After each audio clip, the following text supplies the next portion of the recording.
El nombre de Mabel Torres debería ser tan conocido como el de Rodolfo Ginás, por ejemplo. Juega en las mismas ligas del conocimiento científico. Es una bióloga con una sonrisa enorme, casi tan grande como su deseo de que el país voltee la cara hacia el Pacífico. Un paraíso para la ciencia y el desarrollo, pero que es tan desconocido como ella misma. Tatiana Benza se metió al laboratorio de la doctora Torres y vio el esfuerzo con el que investiga detrás de la cura contra el cáncer y otros males. Yo vi una imagen cuando estaba niña, cuando tenía como 4 años, y salía por primera vez de Vallasolano en el televisor, de una noticia que decían, esa señora pues que tenía un padecimiento y la mostraban, pues imagínate, hace ya 40 años y un poquito más, y la mostraban y mostraban el sufrimiento, y al final decían que era una persona que estaba sufriendo cáncer. Y yo creo que como que esa imagen me impactó mucho y me marcó bastante. A Mabel Torres esa imagen le marcó la vida, tanto que todavía se acuerda de esa mujer con cáncer, sufriendo por culpa de la enfermedad, y aunque fuera apenas una niña, en un pequeño rincón del Pacífico chocuano, decidió que su propósito sería combatir esa abominable enfermedad.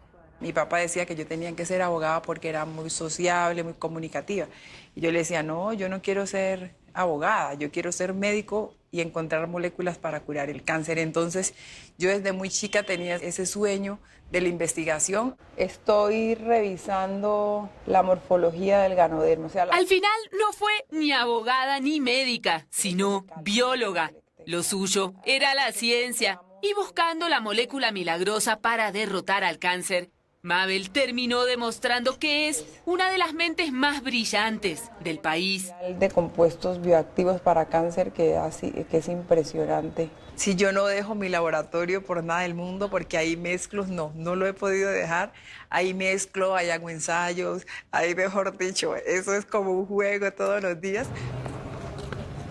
Su propia vida es como un experimento. Mabel desafió todos los obstáculos para llegar a ser una científica pura y dura, aunque tenga más pinta de hippie que de ratón de laboratorio, con esa personalidad alborotada y colorida, su pelo afro, exuberante o con trenzas. Yo he tenido que saltar un poco los estereotipos, primero de ser región, porque yo soy de un pueblo chiquito, de tener unos papás que no fueron educados en la universidad, salvar también el estigma y el estereotipo de ser mujer negra, además. Pero esta bióloga no estaba dispuesta a dejarse vencer por los estereotipos. Se dedicó a investigar y con sus logros científicos llegó a lo más alto.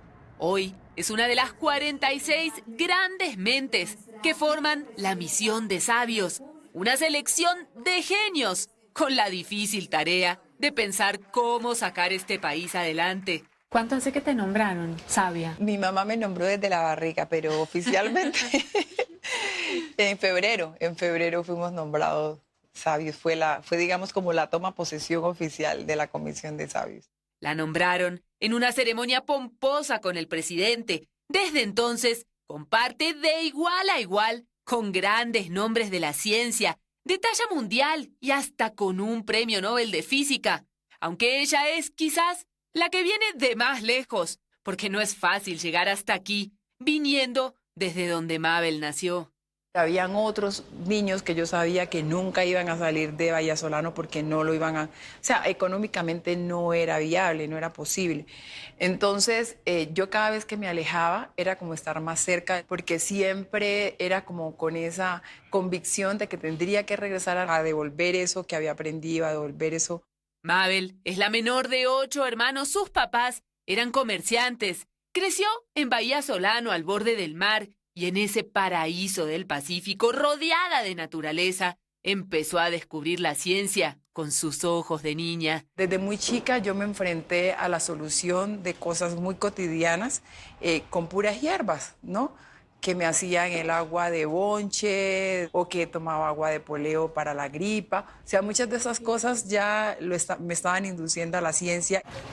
Esos remedios caseros fueron su primer contacto y más tarde, como científica, descubrió que tienen más valor de lo que muchos imaginan.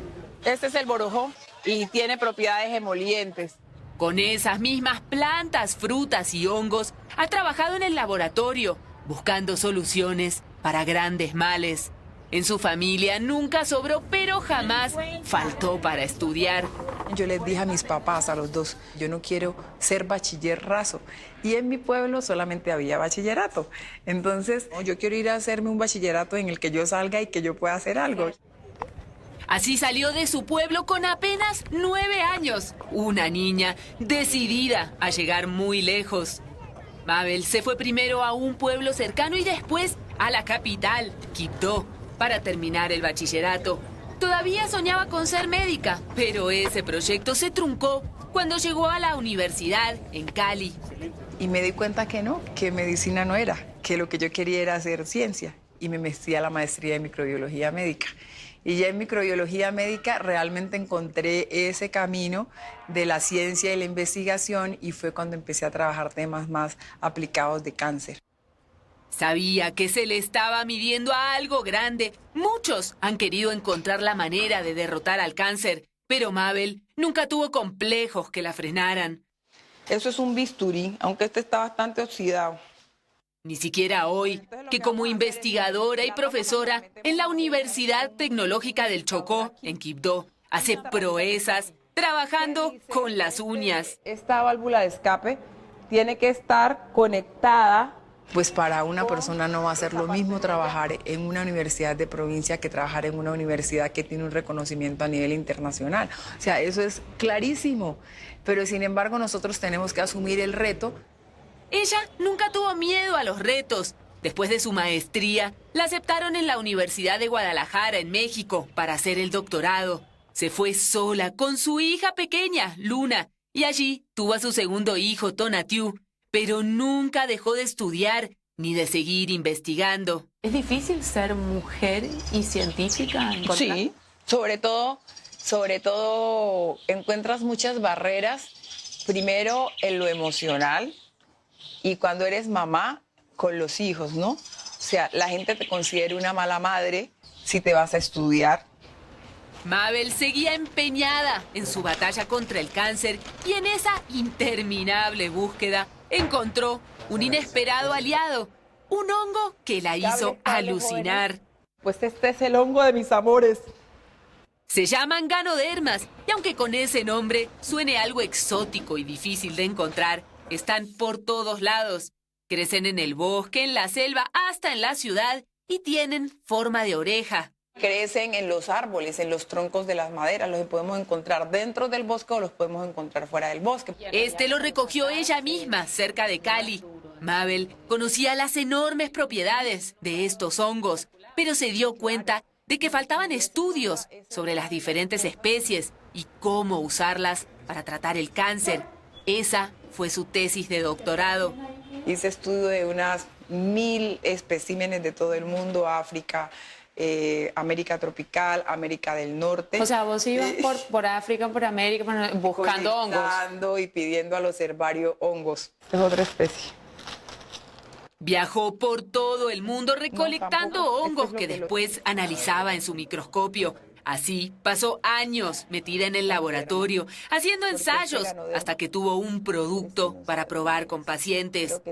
Hicimos unos ensayos, de hecho, de elaborar una bebida líquida funcional con ganoderma y otros extractos de frutas del Pacífico.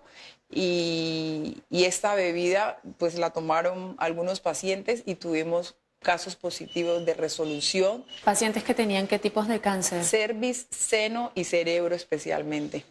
Con esa bebida consiguió mejorarles la calidad de vida, en algunos casos prolongarla y hacer las quimios más llevaderas. Fue su mayor logro y con esa investigación ganó la beca Mujer Científica de la UNESCO, una de las más reconocidas. Conocemos tampoco los hongos que cuando tú le preguntas a alguien, ay, ¿usted come champiñones? La gente le dice, ay, sí, me encantan, son deliciosos. Y usted le pregunta, ¿usted comería hongos? Ay, no, guácala, yo puedo andar comiendo hongos. O sea, tenemos muy poco conocimiento real de lo que son los hongos.